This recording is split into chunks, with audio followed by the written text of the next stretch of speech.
नमस्कार मित्रांनो, मी आता गुलमोहर रोडला आलेलो आहे आणि या प्रभागामध्ये अजून एक उमेदवार आपल्यासमोर उपस्थित आहेत त्यांचे विचार मांडण्यासाठी. आपल्या या सिरीजमध्ये जसं मी अगोदर म्हणालो की या पॅनलमध्ये जे चारही उमेदवार आहेत ते सुशिक्षित आहेत, सुसंस्कृत आहेत आणि त्या चारपैकी 3 जण प्रथमच निवडणुकीला सामोरं जात आहेत. तर अशा वेळेस ते त्यांचे विचार काय मांडणार आहेत आपल्यासमोर. आपण तेच विषय ऐकून आपले कान आता किटले आहेत. आपल्याला त्या आश्वासनांची खैरात नको आहे. आपल्याला काहीतरी वेगळं हवं आहे. व काहीतरी वेगळं हवं आहे तरच आपण काहीतरी वेगळं करणार आहोत, नाहीतर आपण मागच्या पानावरून पुढे तसेच जाणार आहोत.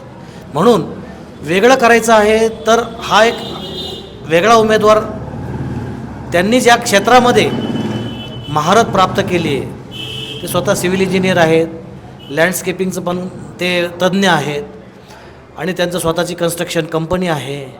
त्यांनी अनेक क्षेत्रामध्ये विकास हा जो शब्द आहे याच्याविषयी त्यांच्याशी जास्त काही उलगडून सांगावं मी अशी गोष्ट नाही आहे. त्यामुळं आपण उमेदवार कशासाठी निवडतो? विकासासाठी निवडतो.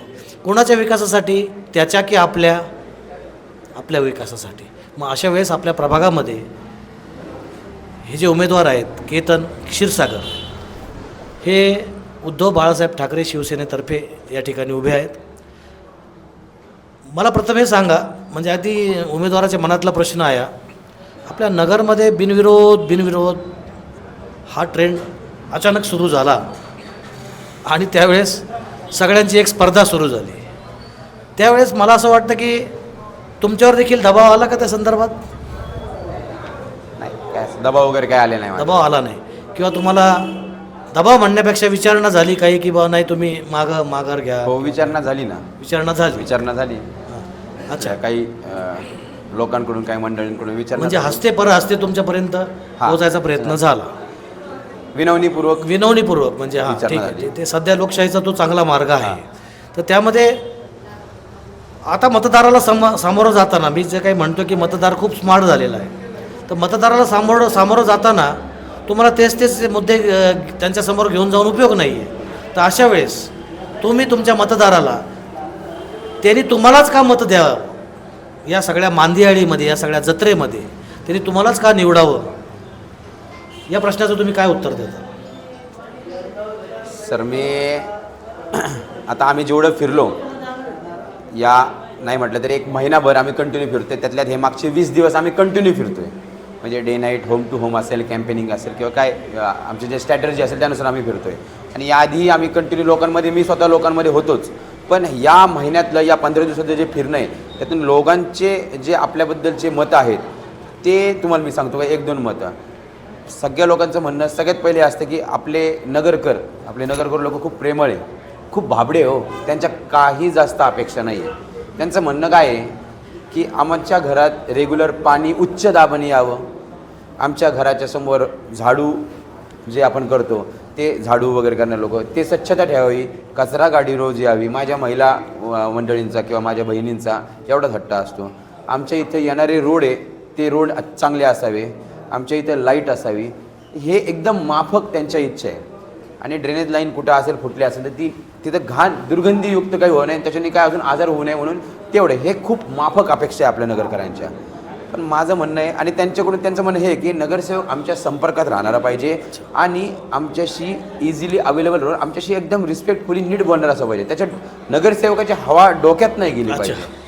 पण हे बोलत असताना मी त्यांना म्हटलं, हे तर तुम्हाला आम्ही देणारच आहे. आम्ही म्हणजे काय, आम्ही कोणावर ते उपकार नाही करत आहे, ते आमचं कर्तव्य आहे, ते आमची सेवा आहे. कारण की कररूपी पैसे करायसाठी जे पैसे असतात ते कॉर्पोरेशनकडे प्रत्येक घरातला व्यक्ती हा त्याच्या घरातून देतोच आहे ना.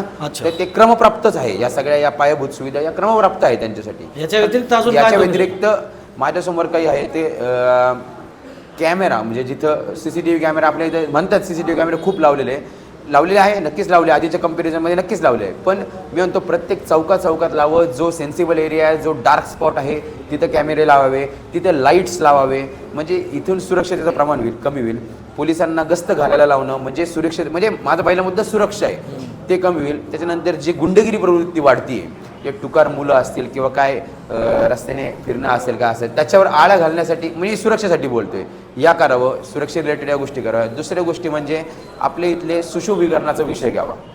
फक्त प्रभाग क्रमांक 3 मध्येच नाही म्हणत मी, पूर्ण शहरात म्हणतोय. मग त्या सुशोभीकरण ब्युटिफिकेशन जो पार्ट असतो मग त्याच्यामध्ये तुम्ही चौक डेव्हलपमेंट करा, साईड ड्रेन जो असतो, साईड लाईन जी असते तो डेव्हलप करा. म्हणजे तुम्ही हे करून घ्या की 9 मीटरच्या रोडला अशा पद्धतीने आपण वर्क केलं पाहिजे, 12 मीटरच्या रोडने आपण अशा पद्धतीने डेव्हलप केलं पाहिजे, 18 मीटरच्या रोडने तो तुम्ही एक फिक्स करून ठेवा. म्हणजे तो सगळीकडे सेम, म्हणजे तुमच्याकडे कोणी बाहेरचा नातेवाईक आला, तुमचा मित्र आला तर नगरमध्ये त्याला दिसेल अरे अरे किती छान आहे, यांची अरेंजमेंट किती छान आहे. तुम्ही बाहेरच्या फॉरेन कंट्रीमध्ये बघा किंवा आपल्या मेट्रोपॉलिटन सिटीमध्ये बघा, त्यांचा कन्फर्म असतो एक. तुम्ही पेविंग ब्लॉक लावले किंवा तुमचा जो वॉकिंग पाथ असतो तो ऑलमोस्ट बऱ्याचशा ठिकाणी सगळ्या सेम असतो. तिथले कर्वस्टोन असतात ते सेम असतात. झाडं लावायची स्टाईल, झाडांची जी जात असते ती पण सेम असते. त्या सगळ्या गोष्टी झाल्या. आता आपला मतदार आहे ना, एवढ्या सगळ्या गोष्टींचा विचार नाही, पण करणार माझं म्हणायचं विषय असा आहे की आपला मतदार तुम्ही म्हणला त्याप्रमाणे खूप बाबडा आहे, इथपर्यंत ठीक आहे. पण त्याचं बाबडे पण आता आपण आपलं काम आहे की त्याचं बाबडे पण थोडंसं कमी करून त्याला पण मोठे मोठे स्वप्न आपण दाखवले पाहिजे. मी तेच सांगतो ना. आणि मोठे स्वप्न का दाखवले पाहिजेत तर तो जेव्हा पुण्याला जातो, मुंबईला जातो, तेव्हा त्याला वाटतं की अरे आपण किती वाईट शहरामध्ये राहतो, नाही का, आपल्याकडे का बरं अशा सोयी सुविधा होत नाहीत. आणि मतदारांमध्ये मी आता फील्डवर आहे, ग्राउंडवर आहे, मी सगळ्यांना जवळून पाहतोय. अनेक पक्षांच्या सर्वा जे आहेत त्यांना जवळून पाहतोय, मतदारांना जवळून पाहतोय. अशा वेळेस मला जे जाणवतंय की ज्या प्रकारचं सामर्थ्य निवडणुकीमध्ये वापरलं जातं, नाही का, ते सामर्थ्याचे प्रकार आहेत ना. पैशाचं सामर्थ्य आहे, सत्तेचं सामर्थ्य आहे, मनगटशाहीचं सामर्थ्य आहे. या सगळ्या सामर्थ्यांमध्ये आजकाल कोणालाही उभं राहायचं निवडणुकीला तर आपल्याकडे हे आहे की नाही याचा विचार करावा लागतो. तर तुम्ही किंवा तुमच्याकडं असं तरी काहीतरी हवं की नाही, माझ्याकडं फार मोठा वर्ग आहे की तो मला मानणार आहे, मला हा इतिहास आहे, माझ्या घराण्यामध्ये राजकारणाचा, समाजकारणाचा काहीतरी इतिहास आहे. असं काही नसताना तुमच्यासारख्या नवीन उमेदवारांनी या निवडणुकीमध्ये उडी घेताना निश्चितच धाडस दाखवलेलं आहे. परंतु अशा वेळेस मला सांगा की लोकांना असं वाटतं की 1 कोटी रुपये, 2 कोटी रुपये खर्च करून ह्या लोकांना नगरसेवक व्हायचं आहे. म्हणजे आपली सेवा करण्यासाठी लोक 1 कोटी 2 कोटी रुपये खर्च करायला तयार आहेत आपली सेवा करण्यासाठी. क्या बात आहे. म्हणजे अहिल्यानगरच्या मतदारांचं केवढं मोठं भाग्य आहे की त्यांना इतके मोठे मोठे सेवक मिळू लागलेले आहेत की त्यांना कोटी रुपये 2 कोटी रुपये खर्च करून त्यांची सेवा करायला उत्सुक असलेले लोक आहेत. मग अशा या मांदियाळीमध्ये तुम्ही कसे टिकून राहणार? मी एक सर्वसामान्य कुटुंबातून आहे आणि तुम्ही जे बोलले ते नक्कीच खरं आहे. पण मी तुम्हाला एकच सांगतो की माझ्या मागं माझ्या आईवडिलांचा आशीर्वाद आहे.